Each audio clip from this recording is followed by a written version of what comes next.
Mr. Speaker, the Home Secretary has just said she's announcing a bespoke humanitarian route. But it's extremely unclear from what she said what the details actually are or who it will apply to.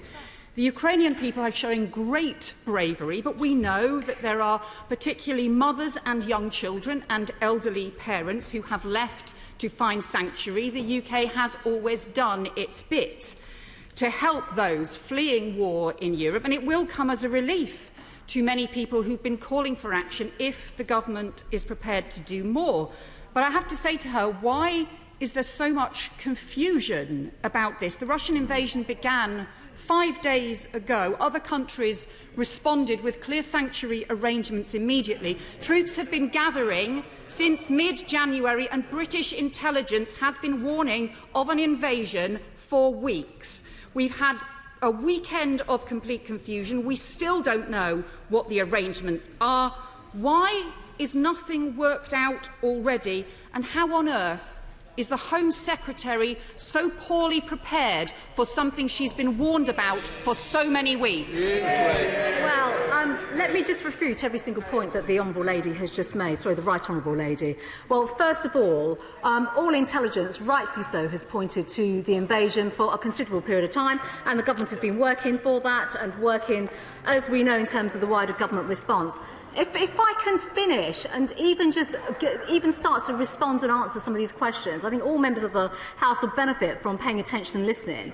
When it comes to visas, when it comes to providing visas and support for Ukrainian nationals in the United Kingdom, our schemes have been put in place for weeks. There is no confusion whatsoever.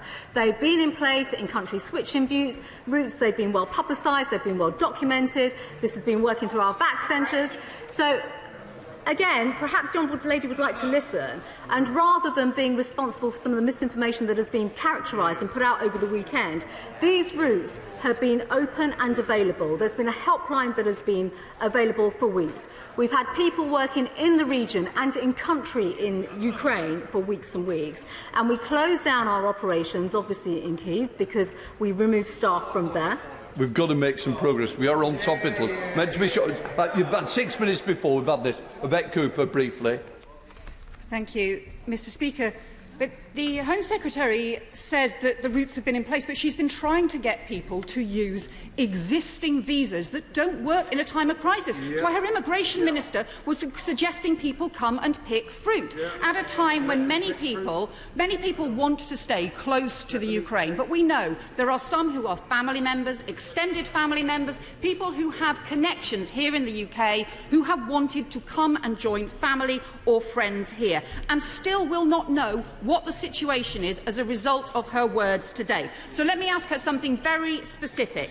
Take the elderly parents of people who are living here in the UK, not covered by her announcement yesterday. For the woman, for example, the elderly parent who tried to join her daughter in the UK and was turned down and made to go away by the UK Border Force at the Gare du Nord, will she today be able to return to the Gare du Nord and come safely to the UK? Yes. Holly Mumbycroft. Thank you, Mr. Speaker. Scunthorpe and Ukraine have deep ties rooted in our steelworks, and we are horrified at what's happening to our Ukrainian friends. Can my right honourable friend confirm that the support that she has just described will stay in place for however long it is needed?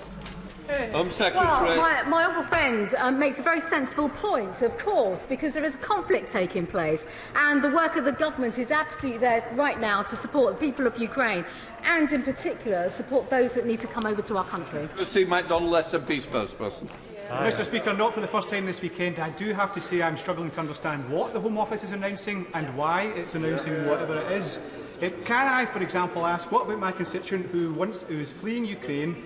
Is he able to be accompanied by his mother-in-law, sister-in-law and niece, for example?